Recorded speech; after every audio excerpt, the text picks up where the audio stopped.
Hi everybody, welcome to Miss Adams Teaches Macbeth. In this short video, we are going to be focusing on Lady Macbeth. I'm going to tell you everything you need to know about this fascinating character. Every slide of my PowerPoint will give you a different aspect of her personality and presentation, along with key quotations. So fantastic for you guys revising at home needing to make some quote cards. I'll also take you through analysis of those key quotes and go through any contextual points of note. So without further ado, let's get started. Okay, so the first thing that I want to talk you through is her presentation as a wife. And I think everyone gets quite sort of hung up on the darker aspects of Lady Macbeth's character. And I think it's really important to recognise that she is actually really genuinely driven by love for her husband. And that love is mutual. When Macbeth writes to her, and we see her reading the letter in Act 1, Scene 5, he refers to her as his dearest partner of greatness. Now, if you look at this little superlative adjective here, dearest, it's basically pointing out that there's no one more special to him than her. But equally interesting is this noun, partner, demonstrating that he sees them as equal, and she feels that too. The fact that he is confiding in her is also really important, because the content of that letter was, well, let's be fair, treasonous given the time period, because it was hinting to a kind of aspiration and ambition to become king, as well as obviously talking about the witches, which would have been a real kind of sore subject. So he puts a lot of trust in her. The first thing he wants to do is confide in her. And when he finishes reading the letter, the first thing that she thinks to herself, because we're left with Lady Macbeth doing a soliloquy on stage after she's finished the letter, she says, "Glamis thou art, and Cawdor, and shalt be what thou art promised." So on reading the letter, her brain straight off goes to, right, you're going to become king. Yeah, you will be, shalt be. Note that modal verb of certainty. She believes in him. Now, some people, when they think about Lady Macbeth, kind of make an assumption that she's sort of doing it for herself. But I don't think there's a scrap of evidence for that. At no point does she refer to herself or talk about Queen. It's about helping Macbeth fulfill his destiny. So yeah, so I think certainly a really important early discussion point is the fact that she is incredibly loving. It's clear that she is the one in control when Macbeth comes home, particularly the way that they start talking about King Duncan. You know, she says things like, you know, leave all the rest to me, and she very much takes charge. But even before Macbeth has arrived, she's starting to think, oh, hang on a minute, he's not going to be able to do this without me. I'm going to need to take charge. She says, hie thee hither, so hurry up, you know, get back to me, that I may pour my spirits in thine ear, and chastise with the valour of my tongue all that impedes thee from the golden round. So the golden round is, of course, the crown. Impedes means stops you, so stops you from getting to the crown. This metaphor here is really interesting. She wants to pour her spirits in his ear. So spirits here is a metaphor for like her voice. She wants to whisper into his ear. Chastised with the valour of my tongue. So note the personification of her tongue being brave.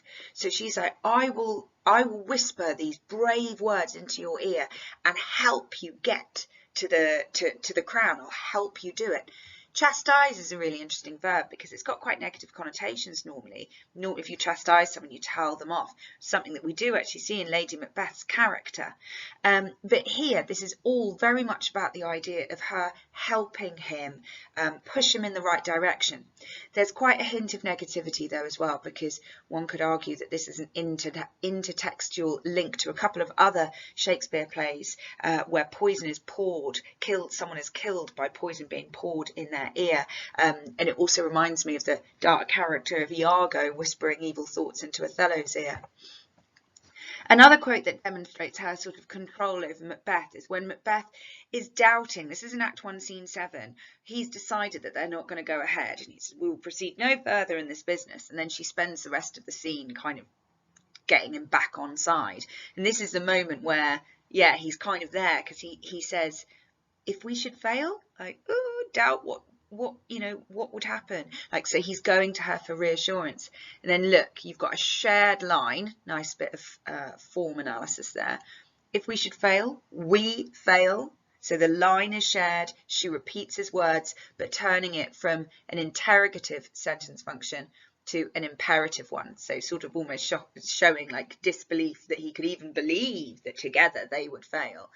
And then she uses an imperative verb here, so a command verb. Screw your courage to the sticking place and will not fail. So she's telling him what to do. And in this case, she's using this metaphor of a bow, like a bow and arrow. The sticking point is that bit just before you release. So she's literally like, get yourself together, be courageous, and we'll be fine. So yeah, she's in control. And you could argue that she's quite manipulative, you know, suggesting that he's not being very brave. And we know that Macbeth is really kind of focused on his sort of sense of honour and valour and all of the rest of it. But she is sort of doing it, you know, to encourage him. Okay, so here's the big one. Is Lady Macbeth evil? A lot of people go, oh yeah, oh, she's super evil. The Jacobean audience would have found her very, very difficult indeed, particularly if you think that the woman's role back then was to be subservient, was to certainly be very quiet. And here we have a relationship that is different in all sorts of ways. One, in their trust and equality, but two, in the way that she tells Macbeth what to do and sort of bosses him about. So already a Jacobean audience would be thinking, oh, crikey, who's this strong woman who speaks her mind and tells her husband what to do? But then you get this speech. Obviously, I can't call this a key quote because it's a huge chunk of the speech. You'd probably just want to take little sections of it out, but it has to be explored.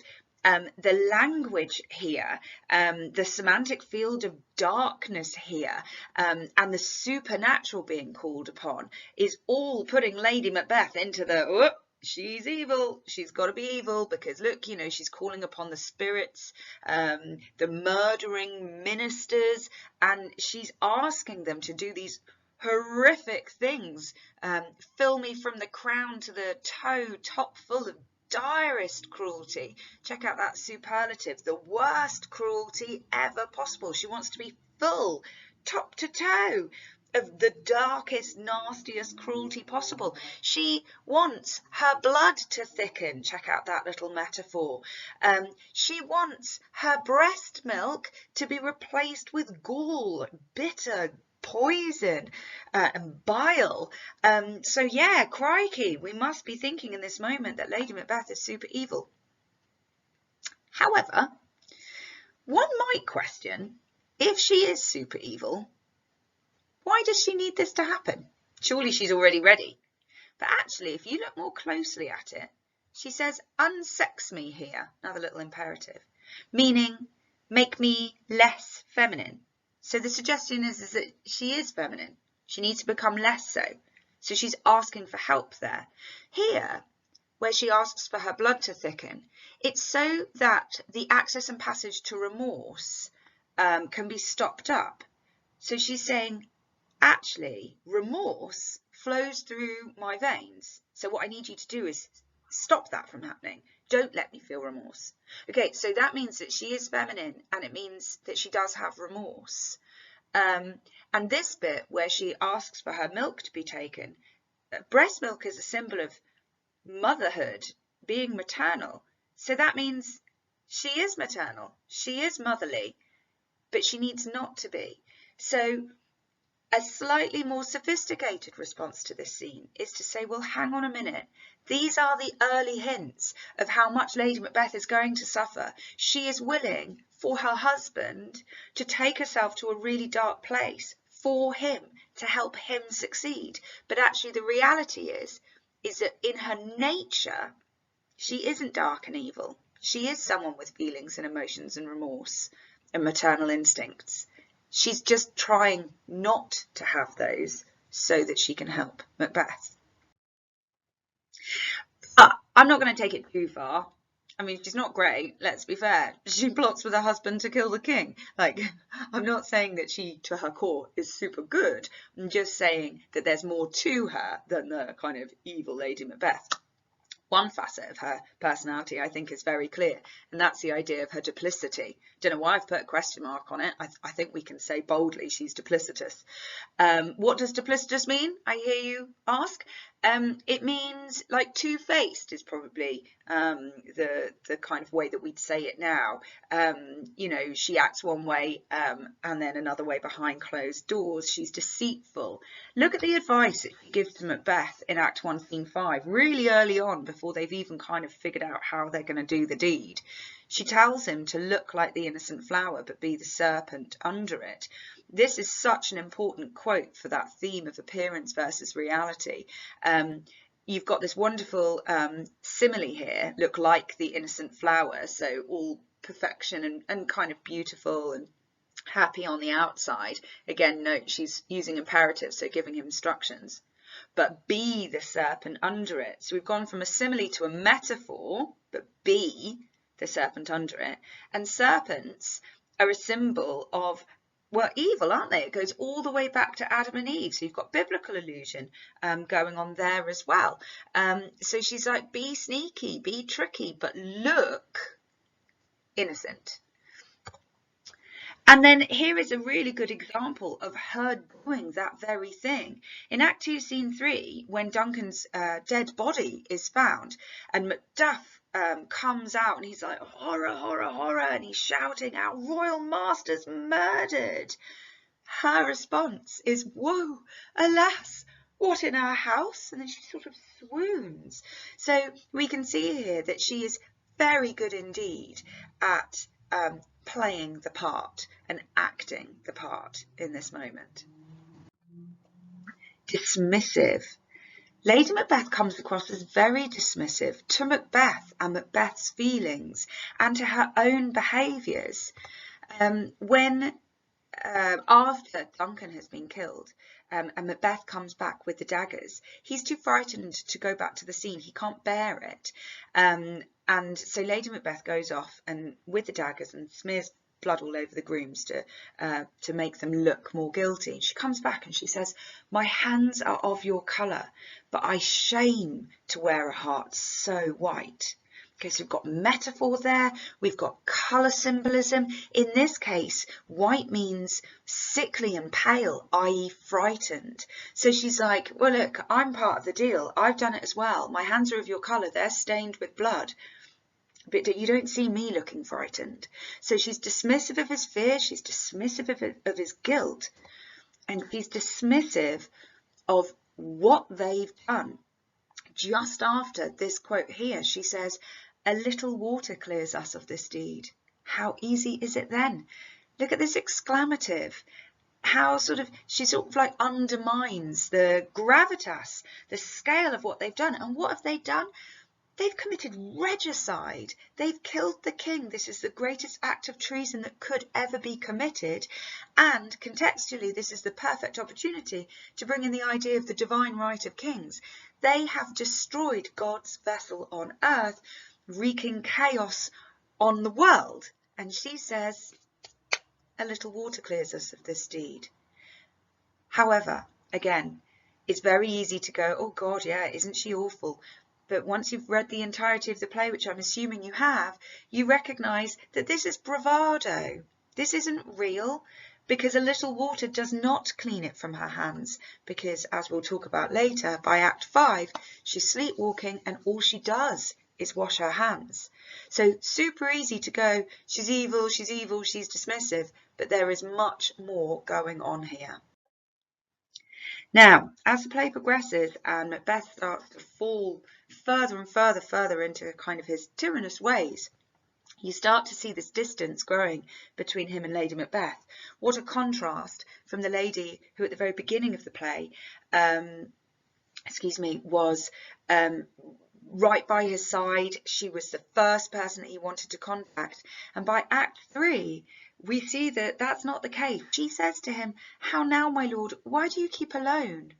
So immediately we can see that she and he are isolated from one another. She doesn't sort of understand what's happening with him.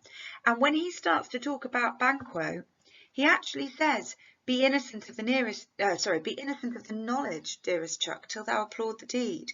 So he's not letting her in on the plan. He's not telling her what's going on. So massively different. In fact, I haven't put this quote on here, but it's worth looking at. He sort of lies to her as well, because he tells her that when she sees Banquo at the feast, to be gracious to him, knowing full well that he will be dead by that point.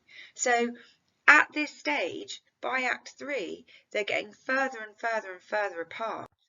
By Act 5, Scene 2, we can see the effect that this has had on her.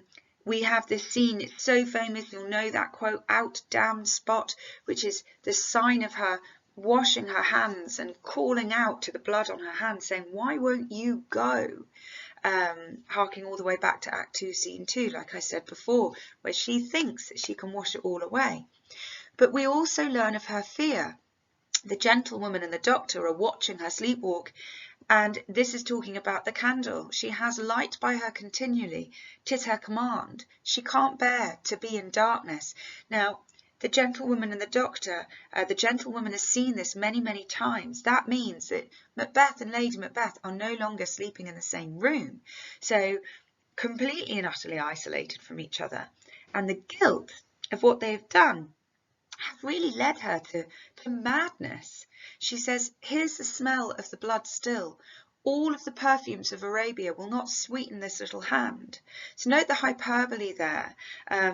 Note the metaphor describing, almost personification, of this hand. I think the fact that she refers to the smell of blood still is really interesting. If you go back to Act 2, Scene 2, Macbeth says, "Will all great Neptune's oceans wash this blood from my hand?" It's something that he is seeing, and he wants all of the water in the world to wash it away. But Lady Macbeth, as well as seeing it, she's smelling it. So it's this multi-sensory kind of, well, not hallucination because she's dreaming, but vision in front of her. So incredibly powerful. Another thing that's really interesting in this scene is the form.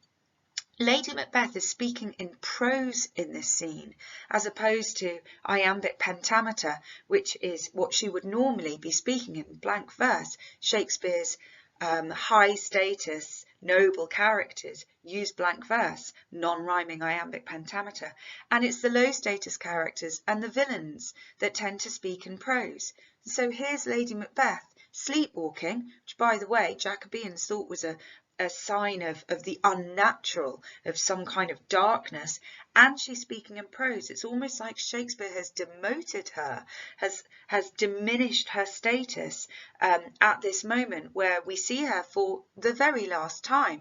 If you compare this with Lady Macduff, who gets this sort of scene where she's shown to be logical and passionate and intelligent, this is quite a massive contrast.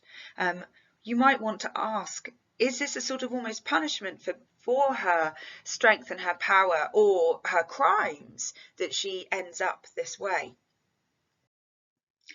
Which brings me to my last point, which is, well, what is Lady Macbeth's lasting legacy? How is she finally referred to? How is she seen? And actually, if we go to the very last scene of the play, Act 5, Scene 9, where Macbeth has been killed, Lady Macbeth obviously committed suicide earlier in the scene, and Malcolm talks of this dead butcher, metaphor for Macbeth, and his fiend-like queen, who, as 'tis thought, by self and violent hands took off her life. So the last words on Lady Macbeth is that she's fiend-like, so like a demon, a real symbol of evil, and making reference to the violent hands that took off her own life.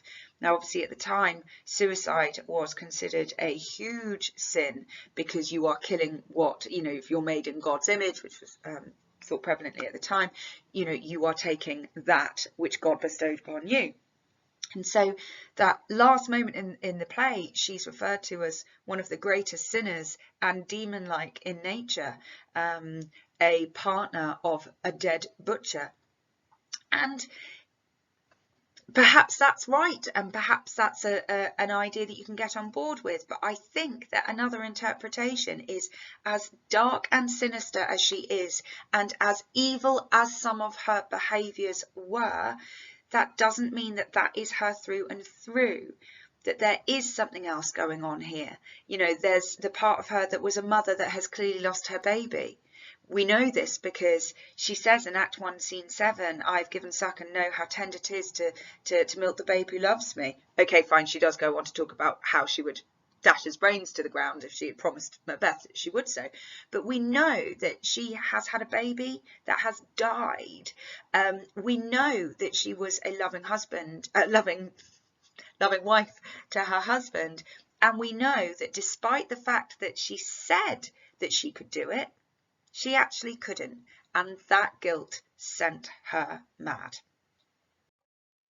And that's it from me. All I'm going to say now is thank you so much for watching. I really hope that was useful. If you've got any questions or thoughts, do please pop them in the comments, or any requests, pop them in the comments. If you haven't subscribed, then please do so that you can keep up to date with all of the videos I'm producing on both language and literature.